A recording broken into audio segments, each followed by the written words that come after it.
And we're live. Need some music.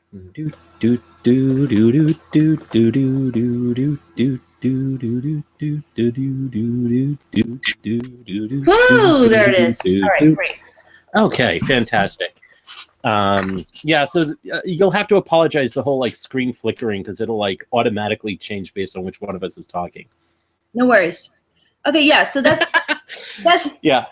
That's kind of what I want to do today, and then I'm gonna sit down and go back. And I have to say I haven't had this like that much fun reading something for a while. Like, I really enjoyed it. But yeah, so let's. I want you to hold forth today. And this gets a lot of people pissed off when I point this out. My argument is that Jewish law does not recognize, well, values. And I say this because what word in the Bible or Talmud means values or ethics? Mm-hmm. No, I agree. I'm just going to listen to you today because I want to hear where you're coming from. So the answer is none. The God of the Bible doesn't speak in terms of values, speaks in terms of mitzvot. The few times where you might find something that might sound like values, God tells you repeatedly, don't do what Isha Yashar Be'einav Ya'aseh, right? Rather, you do Tov Yashar Be'einei Hashem, right? You do what's right and good in the eyes of God, not what you think is right. It's repeated a bunch of times in various forms in Devarim. You've got at the end of Shoftim, where Isha Yashar Be'einav Ya'aseh. That didn't work out so well. You had Shaul, right, who used his own ethic to violate God's will for what he thought should have been better. What the Torah operates in is not the language of morals or values, but in mitzvot, in commandments. And what we are supposed to do is what God wants to do, and we assume that is ethical. Now, to answer... Are you sure? That's kind of an interesting assumption that you assume that it is ethical. Why do you even have to assume? I mean, what does that mean to assume that it is ethical, at least? Ethics and values is not the language of Torah. Right? The language of Torah is mitzvah. It's chov, it's chok, it's mishpat, things like that. You're following a system of laws, not a system of values. That's not, and this is taking a very fundamentalist approach. If we assume that the Bible represents the authentic will of God, what does God ask from you? Do what he says. Right? That's simple. Right? Unfortunately, it means that once you're limited to laws and you have these boundaries, you can't make crap up. Now, to answer Rav Aaron Lichtenstein's question, does halacha recognize an ethic outside of halacha? The answer is, of course it does. Example 1, utilitarianism. And I just cite that because it's the easiest system of ethics. Greatest good, greatest number of people. That clearly exists outside of Jewish law.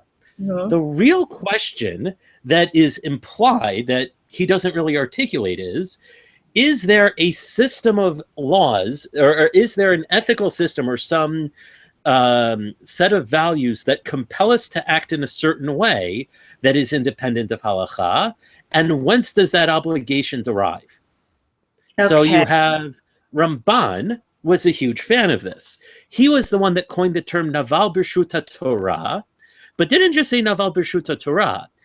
He attached Naval Tihiyu. Kedoshim Tihiyu is a mitzvah. Okay, we get that. What does it mean to be holy? Based on everything else in the Torah, it means do what God tells you to do. Great. Once Ramban says Naval B'Shuta Torah, he's saying not only is there an ethic within, like, not only is there an ethic outside of halacha, but it's one that you are obligated to follow. And that's a huge difference. Right? So we have to frame it in those terms, which I don't think Rav Aaron Lichtenstein does explicitly. The question is, within the realm of halacha, are there a set of ethics or values that we have some obligation to follow? And would those obligations be halachic or not? Now, my answer would be no. You're obligated to follow halacha, and that's it. Right? When you're dealing with gray areas, you have to be within the Arba Amot of Halacha. And we can argue about whether or not this fits into category A or category B, but we can have this morality maybe it's sure it exists, but the question, or at least, there are various universal moralities, there are arguments for universal moralities, but do we as a Jewish people have any obligation to follow them? And there the answer is no. Utilitarianism exists. Do we as Jews have a chiyuv, a religious obligation to follow utilitarianism? Hell no. Because God tells us you do what's right in his eyes, not what's right in your eyes. Various... Okay, so hold on. So just a sec. So we assume that there is an ethic. I mean, even within the biblical stuff, you assume that there is an ethic, right? Yes, because I would say that ethics and values are human constructs. These are things that we could, even though the people who argue that I can't really say that with natural law. The natural law people say this is inherently and intrinsically part of nature, that this thing exists. But who are the people who discover it? Humans, right? Now, Rav Aaron gives the analogy to animals, which is a fascinating thing. He cites that Gemara about how we could learn modesty from the cat. We can learn work ethics from the ants. Remember that? Yep.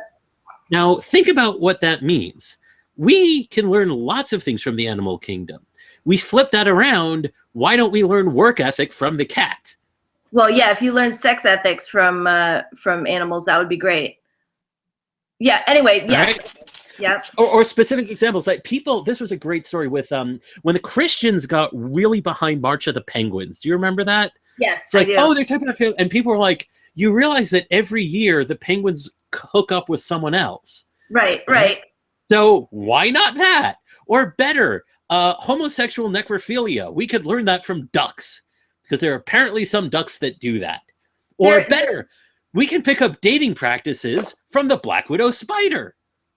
There's a great series. I think it's like a little series of essays. It's a little book, and it's like a Dear Abby column written by animals. So it's like the spider writes in, and she's like, Dear Abby or whatever, like, I like to kill my spouse after copulation. Am I normal?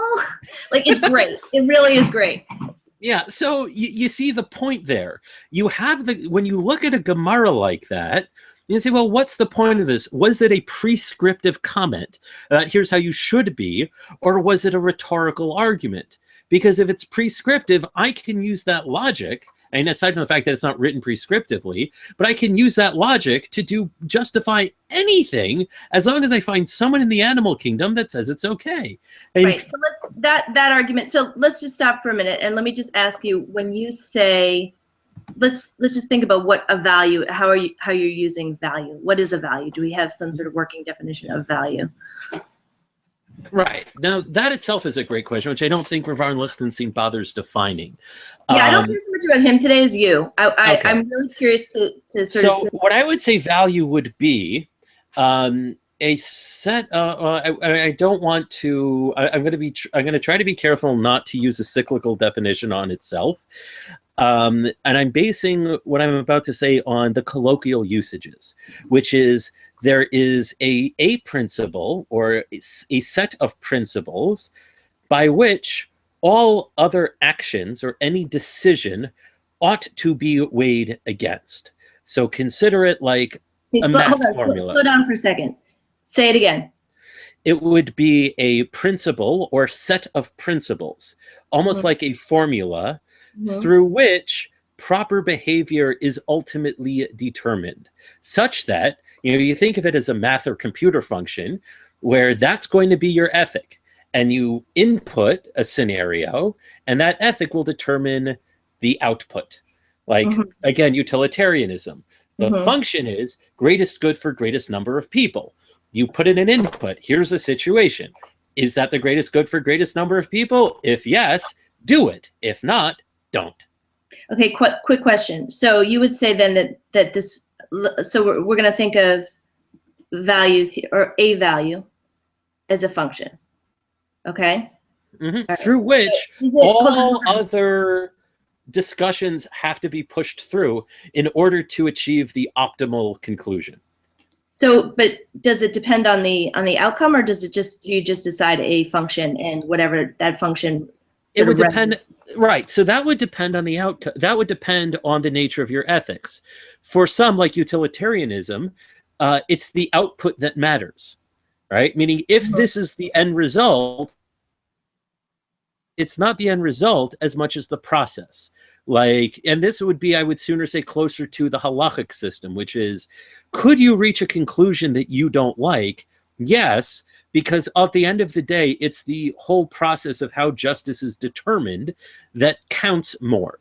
Because once the alternative would be starting off with your preconceived conclusions, and that could lead to a whole bunch of other problems down the road or other injustices, right? So it's not like there's ever a pure justice. It's, you know, you have laws. And I think in halacha, we have a bit of a cop-out. I spoke about this. I gave a really long shiur on reparations in response to Ta-Nehisi Coates. And I said, you know, one advantage we have in halachic system is patur midine adam v'chayav b'dine shemayim, where according to the letter technical Jewish law, if I take someone to court, right, I might be right, but since I can't prove it in court, I'm going to lose. But there is that sense of faith that ultimately divine justice, it's all going to work out as it's supposed to. So we have that, like it, but you know, if you're dealing with a situation where courts manipulate the process in order to achieve a desired conclusion, that's actually non-halachic. Yeah, but you would say, okay, so you would say that there is a, so you have an outcome sort of legally, right? So if you can prove it or not prove it, whatever happens in the court, whatever the sentencing is, there's a sort of a legal outcome sort of within the courts. And then there's sort of, that's assuming, as I understand it, in the Jewish legal system about what justice is, the focus is on the process. Are you playing by the same set of evidentiary rules? Are you bringing witnesses? However that is, and the judges are treating you fairly based purely on the merits of your case, not necessarily on the desired outcome of what they think ought to happen. Okay. Right? And this, I mean, and that's a scenario where you actually have two litigants. You've got A versus B. Right. So some would say, well, you know, if you've got someone rich and someone poor, well, the outcome ought to be to get the, you know, income equality, such that it doesn't matter what their claims are. The ultimate result we want is for fewer people, so much wealthier, fewer poor people, however you want. Now, halacha rejects that. You know, the process that matters. But the point is, that's one approach. What I would say in terms of the relationship with ethics is, since halacha doesn't talk about ethics explicitly, because there is no word for it, it talks about halacha, any principle you find has to be, and I say by principle, with the understanding it's a human concept. It's a way that we as people, heuristic, so to speak. You have enough of this data, and you say, well, here's a whole bunch of data. Some of it's mutually contradictory. Of, well, if I'm in a similar situation, how do I apply stuff from all of this information? What are the patterns I see? And people, you know, and this is how a lot of people operate. It's just sometimes if you start with that conclusion, then you're going to be more likely to ignore contradictory data because you know where you want to wind up. And like everything in academia, you know, you just cite what's convenient, you ignore anything else and say, boom, this is what I found. Right. So, you know, when it comes to the ethics, there may be a halachic ethic, but I would argue you're not commanded to follow the ethic. You're commanded to follow the laws.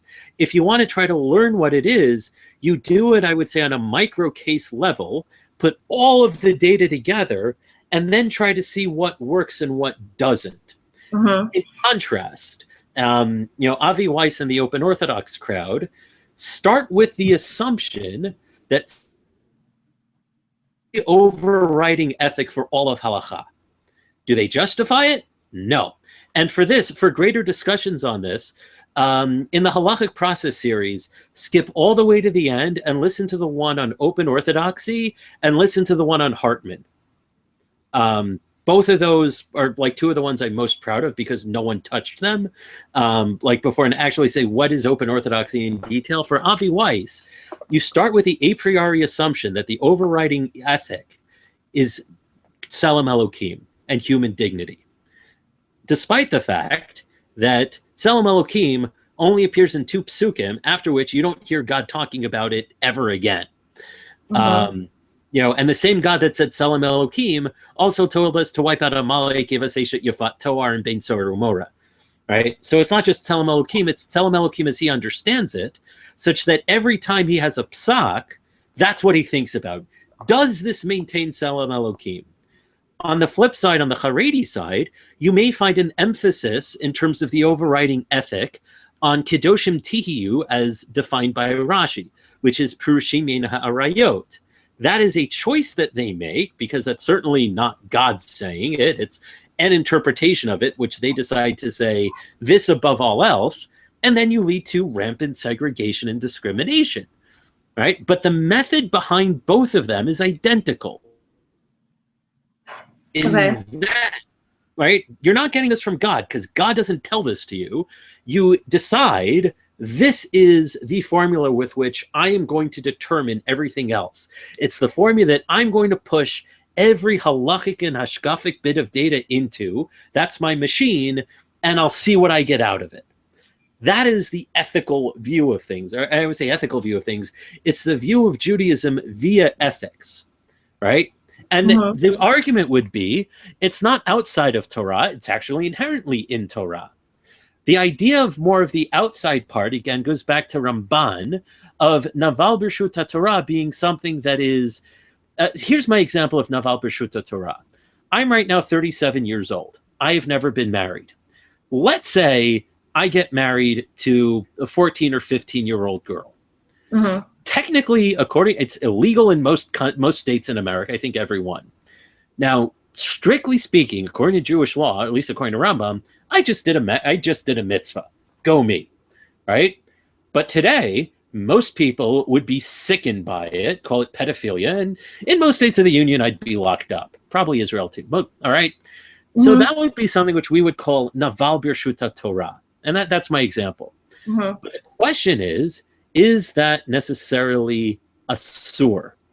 Maybe, but not necessarily for that reason. I mean, there is a discussion in Hashem, which could be something that is technically prohibited, technically permitted, right? But it's in such a way that would cause such revulsion amongst other people. Now, in this case, I'm doing a mitzvah. So what takes precedence? Your revulsion or me fulfilling the will of God? And this is assuming consensual, of course, and all that. So that can be a little bit trickier in terms of like what ought to, win out and what should take precedence. Mm-hmm. But that would be a very different way of looking at things. From an area of pure halacha, I just did a mitzvah. Mm-hmm. Or at least according to Rambam, again, not everyone thinks, did you ever cover that? Like, is there a mitzvah to get married? It's a very big Brisker thing it's a big thing.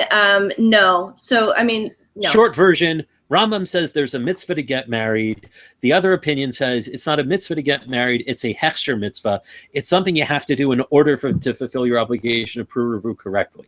Right. That's the big debate. So let's assume Rambam. All right. But even let's not assume Rambam. Let's say I knock her up and, we have a boy and a girl. All right. Mm-hmm. So according to, Beit Hillel, I just did a mitzvah of pruruvu. Mm-hmm. Great. Right.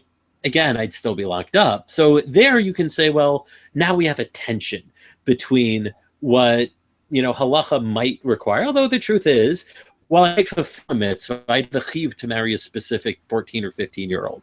But I can come up with another analogy if this sounds too I like creepy. that one. It's so obvious that it's creepy and wrong that, people can say, oh, well, what if it's like, no, it's wrong. 38-year-olds should not be marrying 14-year-olds. Wrong, bad. But it still is a mitzvah, or I could still fulfill a mitzvah that way. So there's a good example of a tension there. And we could argue, well, I don't have I may have a mitzvah to get married and have kids, but you can't say I have a mitzvah to marry a specific individual. Right. All right. So we can start, playing around with a little bit of latitude, but that would be the difference of approaches to it. And then the question becomes, and this is what Hartman gets into a lot. What is it when you have a mitzvah that goes against what you intuitively think is wrong, goes against the core fiber of your being? Now, according to halacha, you're supposed to do the mitzvah, right? Again, based on Shaul or Havei batel ritzonecha lirtzono. You're supposed to supplement what you think is right for what the will of God is. Mm-hmm. That's religion. The alternative is, if you're operating it under your own concept of morality, what you're really worshiping isn't God, you're worshiping yourself.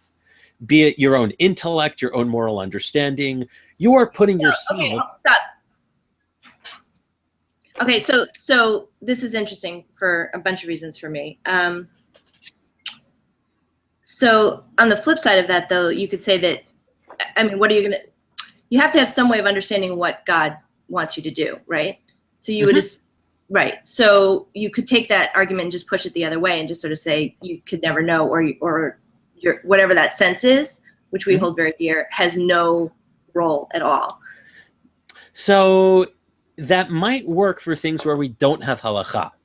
If we assume, and I acknowledge this is a huge assumption, that the Bible represents the will of God, well, then you do what he says.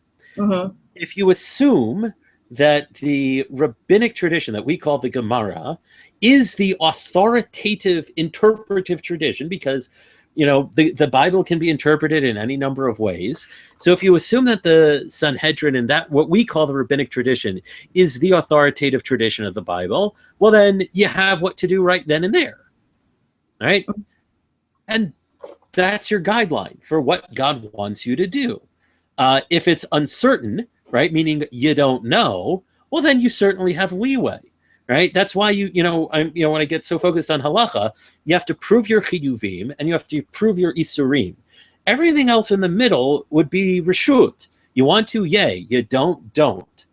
To say, though, that you have an obligation, a religious obligation, to act in a certain way or to achieve a desired conclusion requires demonstrating a mitzvah d'oraita or d'rabbanan, not just to say interpretively, this is what I think, this is how I interpret this halacha, which you're entitled to do. But if you want someone else to act in that way, you have to demonstrate why this specific action is mandated, right? So like kavod habriot, which is something else that people, like to say all the time. You say, well, this violates kavod habriot. What's the mitzvah of kavod habriot?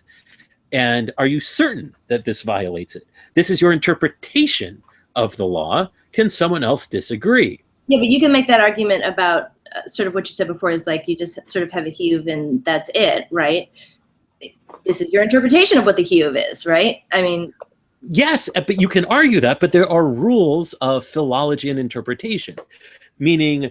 when I've got a law of like, don't eat milk and meat together, right? That's what it says. It doesn't mean that I'm allowed, you can't say, well, that's, that means don't fake the funk on a nasty dunk or whatever it is, right? I most certainly can fake the funk on a nasty dunk. Nothing's preventing me. That's not what the psukim mean, right? That's why you have words. And this is why it's so dangerous, because when I have put words on a page, people can interpret them to death, and the truth is you can't. Okay, so know how to read can catch you when you're saying crap. If I appeal to morals and ethics, right, there's no way for you to argue with me. I just state truisms that are unsupported. I don't need to support because I'm just appealing to a moral authority, which of course is me. There's no way for you to argue about it. It's like, yes, it is, no, it isn't. And I don't need to justify myself at all. I just say, this is how the world works. Why? How do you know that? Doesn't matter. It just is. And it sort of takes away the ability to have this discourse. So, Chav, if someone asks me a question, like, is this mutar aser? I can say, I think this is aser. And then I have an obligation to demonstrate why it's aser. How do I demonstrate it's aser? I provide data. I say, here's what the Talmud says. Here's what these words mean. And you can say, all right, that is in fact what the Talmud says. Or you can say, well, when the Talmud says X, it doesn't really mean X. And I could say, well, you have to justify that read. Or if you reading the Gemara, great. But you can call me on that and show me how. You're slowing down a little bit. If I quote a text, right, yes, there may be some interpretation there, but we can argue how much is valid. But you can defend an interpretation. You can say, here's what the words mean. Here's what it means in context. You can differentiate between a necessary read and a plausible read. You can call me out on a crappy read. Why? Because you can read. Okay, right? But if I say ethics, well, this is what it is. How do you prove me wrong? I just made a moral statement that there's no basis for you to argue. Okay, let's take a. I want to take an actual case. Okay. That came up recently. Sure. Okay. All right. So recently, I was somewhere for Shabbos, and I was with the rabbi, and he got a call Motzei Shabbos that there had been a death, and there was a difference of the daughter. The rabbi's daughter or the deceased? No. So this case, I think it was a mother who had died. The mother had left some sort of unwritten request about where she wanted to be. She wanted to be buried in Israel. The daughter didn't think she wanted that, but also just didn't want to bury her in Israel. And then there was an issue of waiting or not waiting for the funeral. So would they bury her that day or would they not bury her that day? And there, the concern is that people would get there or not get there. So you've got two kind of things going on there. So that's not an issue so now talk about that. Is that an issue of just looking at Psukim and sort of figuring it out? We haven't hit the issue of like Wurzweiler or whoever it is who sort of talks about not having just one value, but you always have competing values. And so really what the ethic is one Torah like value against another Torah value, and how do you sort of work those out? Right. So the way you work those out isn't by thinking in terms of values, you think in terms of halacha. And if it means you've got competing values, well, then you have to sit and figure that out. Meaning, why is this the halacha in one case and this the halacha in another case? And sometimes that means you don't get a straight answer, or it might mean you have to rethink about your entire concept of how to evaluate stuff. Right? It's not like, well, I think in terms of this dichotomy of like might versus weak, and we should always protect the weak over the might. That doesn't hold true. And when you find these conflicts, you have to think about, well, if that dichotomy didn't work, maybe I have to go back and, change everything else and be open-minded enough to think and to be constantly, and I shouldn't say that, it's more of a constant challenge, because the more we learn, the more data points we have. And if you're a thoughtful person, you should be always, you might have a mahalech, but you should always be open to thinking, well, wait a second, I feel conflicted here. So you can either resolve the conflict or worry about, well, maybe there's a fundamental assumption I need to change. This is what it means to wrestle with stuff, right? And it might mean that you don't get to say these grandiose universalistic statements because you're trying to be honest about the data you have in front of you. In the case that you had, there are competing halachot in play. On one hand, there is a mitzvah to bury as soon as possible. On the other hand, you do have halacha that there are times you're allowed to delay a burial for kavod hamet. That's explicitly in the Gemara. Which one do you pull out at that specific time? This is where judgment calls can come up, right? And different people can have reasonable, there could be any number of other factors involved here, like in terms of the family, extenuating circumstances that you or I might not know, that might be part of the halachic calculus. Hora'at sha'ah, gives you a lot of discretion to say, this is not a universal rule, but in this situation, given everything I know about this person, this family, I think this is the best call. And you can also have people who reasonably disagree. Like the Hora'at sha'ah example I like giving. Here are two. Once was a guy came into my shul for mincha on Friday on time, which itself was a red flag. And he says, this is the first, he wasn't born Jewish, and it was the first time he was in an Orthodox shul. So I assumed, okay, you didn't convert Orthodox. Statistically speaking, you're not halachically Jewish. Fast forward, it turns out he converted Reconstructionist, where I have no question at all that's an invalid conversion, because Reconstructionists, by their dogma, don't believe in mitzvot. So if you don't believe in mitzvot, you can't have Kabbalah mitzvot. Like, I don't have to, it's conservative, were they, from the old guard, were they Shomer? Like, no. Reconstructionists don't believe in mitzvot. Not a Shaila. When it came to Mincha, time was coming up, and we had exactly 10 people, including him. I did not want his first experience in an Orthodox synagogue to be a public declaration, this dude ain't really Jewish. that was a judgment call on my part. So I told the chazan, I said, we're going to do an inappropriate kaddish. We said an inappropriate kedusha because we didn't do a full chazaret shots. We didn't have bracha levatala. Okay, and I did this because I thought the situation required it. Was it halachically appropriate? No, but I also told the shul afterwards this was a hora'at sha'ah.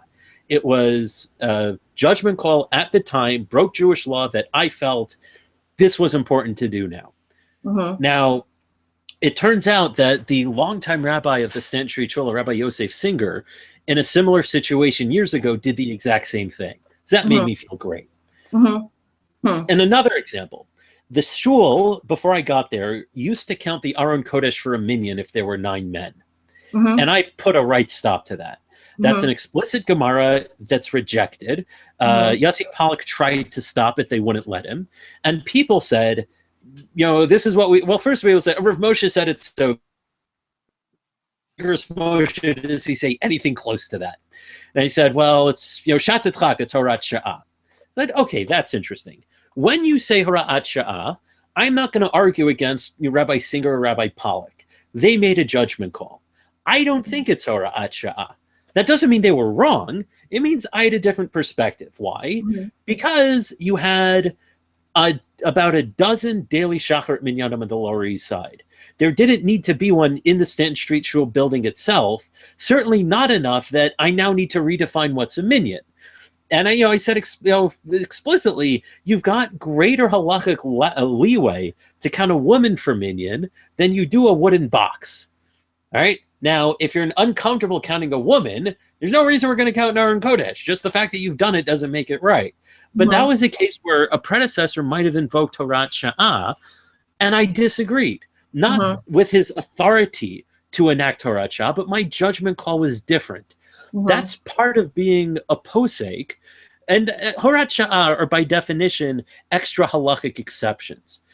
But when someone asks you a she'elah, it's possible that you could have more than one option. Which do you pick? Well, then you've got... So then... Yeah, exactly. Then you've got room to use your human... I don't want to say your human side, but the more personal, intuitive side. Once you know the Arba Amot of Halacha, and you've got that range, that clear, here are the boundaries, you've got room to play with. And then you could say, I think you should do that, I think you should do that. But there's a difference. If you're in a posek position and someone asks you for a she'elah, that's saying, here's what you should do, versus you saying, this is a universal rule that everyone should do in all situations. Because then you're taking away the right of anyone else to really think about themselves. There are a few halachic principles that come up, but these are by means of halacha. For example, mishum aguna kilu be rabbanan, where the rabbis really try to be lenient for agunot. Halacha follow kedivrei hamekel be'eruv and halacha kedivrei hamekel be'avelut. Right? So you have a halachic directive to try to be lenient in 2 areas of Jewish law. Now, leniency doesn't mean anything goes, but it gives you an approach of so an example we had in my shul, someone's sister died in Israel. And the question was, when does she start sitting Shiva? From the time that she heard it or after the burial? Because the burial was going to happen after she had heard of it. Now, my take was, and my actual psak to her was, whichever is easiest for you. Because I thought both were legitimate options. Right? I said, whatever is easiest for you, that's what we're going to do. I didn't know what was easier for her. Right? So they actually decided, as soon as she heard about it, that's what they were doing. And that's exactly what we did. There are people, Now, that's following a halachic directive, but the specific conclusion, let's say it was easier for her to do it after the burial because it would allow her to compose her thoughts. Let's say she was the type of person, she wants to have an organized house, right? Get things ready, have a little more notice and process. If that would have been easier for her, bam, great, that's what we do. Now, that's a case where you might call it an ethic, but it's actually halacha. You've got a directive of here's how you can go about making these decisions. And that's a very general standpoint. but the details of that can change from person to person or from situation to situation. But the first thing you have to think about is, what does halacha mandate? Am I doing everything that I'm supposed to do halachically, or am I not? Within those boundaries of halacha, and only within those boundaries of halacha, can you and I start disagreeing over, well, I think this is a better course of action. Someone else thinks that's a better course of action. Which one of us is right? It's not a matter of right or wrong. You and I are going to have different perspectives because we have different life experiences and we look at the world differently. That's fantastic, right? And maybe, we could argue about this. Is it? Yes. Is that it? God forbid every single rabbi would be exactly like me, because there's so many different type of Jews. Why? What? Why? I actually want to push this point for a minute, and then I have to. The reason being is because why is that important? The Jewish community is incredibly diverse, right? Now, I've got an approach to looking at things, and I'm fallible. I can miss stuff. Not only can other people see things that I can't and correct me when I'm wrong, but I can read, just as I can reach people, communicate, influence people that others can't, other people can influence people that I can't. You and I can tell the same person the exact same thing, and they may listen to one of us and not the other. That's just how the world works. Right? But again, situationally, you and I in the same situation might take a very different approach. And as long as it's within the Arba Amot of Halacha, we're both fine. Right? What was the better decision? It's hard to say. I don't even know how you would evaluate that decision, because you never know what the long-term ramifications are. Sometimes people are so focused on the short term. Sometimes people are too focused on the long term that they sacrifice the short term, and you're basically doing guesswork. That's where the art of psak comes in, but that's still a matter of psak. It's not that there's a universal ethic that everyone has to follow, that, the ethic comes first and the halacha, gets ground through your ethic. First, you have halacha. Once you know the boundaries of halacha and you spend enough time trying to figure out the patterns, then within those boundaries, you'll have a better sense of what are your real possibilities, be able to think more creatively and come up with a halachically appropriate answer. And again, working the way back up, if it's within the Arba Amot of Halacha, that according to the Gemara is where you find the Shekhinah. That's what you're doing, what God wants you to do. And it's possible that God's okay with a couple of different possibilities. This is okay and that's okay. That can happen at times, right? The main thing is you start with the halacha. You don't start with the ethics. Okay. So when Rav Lichtenstein talks about, are there ethics outside of halacha? There sure are. Are there ones that you have any sort of religious, divinely mandated obligation to follow? Hell no, because God doesn't say that. Okay. Hang on one sec. All right, let's stop there. I could ask you another question, but that seems like a good stopping point. That was very helpful and very interesting. Also, feel free, if you watch this back or listen to it again, feel free to drop questions as they come up. You don't even have to wait for them. Just throwing it out there that you can ask questions too. Oh yeah. No, this was just I just wanted to listen. I'm gonna think about it a little bit. Well, I would be curious to hear your feedback about it after you've had time to digest and think about it. What do you agree with? What? Yeah, no, I think. I mean, I certainly have ideas. I'm trying just to listen right now. I'm trying just to sort of let's see, how this person puts everything together. Let's see how this. I mean, I think it would be really fun to sort of have this conversation with half a dozen people and then compare them and whatever. But let me just think about it. Let me go back and sort of, get it, right. And then yeah, right. that was sort of helpful. I mean, I can tell you there are a couple things that sort of stand out to me. One is this issue of experience and how that plays in and whether or not that is or is not a good thing, and what kinds of experiences and what kind of sort of viewpoint we allow to make halachic decisions. I mean, I think that there are perhaps people who have certain experiences that we don't then want taking those experiences and putting them into halacha. And that's sort of an interesting thing. The idea of sort of diverse opinions about things coming from different sort of paths and stuff like that is actually a little bit more trickier. If you want a source for it, it's in I think it's 8 or 18 in Avodah Zarah that says you're supposed to learn from more than one teacher. Mm-hmm. You can't do that if everyone has the exact same perspective. Nope, you can't. And part of the reason is we're human, we're fallible. We'll have expertise in some areas and blind spots in others. And the more different types of people you learn from, the more ways. But the world does not move to the beat of just one drum. What might be right for you may not be right for some. Okay. We'll leave it there for now. You didn't get that. I just assume that there are some limits to this. I assume that there are some limits. I assume that there are some voices. Like, so our shul has this great, like, whatever. I dislike our shul a lot in a lot of ways, but it has this slogan. It's like where everyone has a voice. It's like there's some voices that are just really harmful.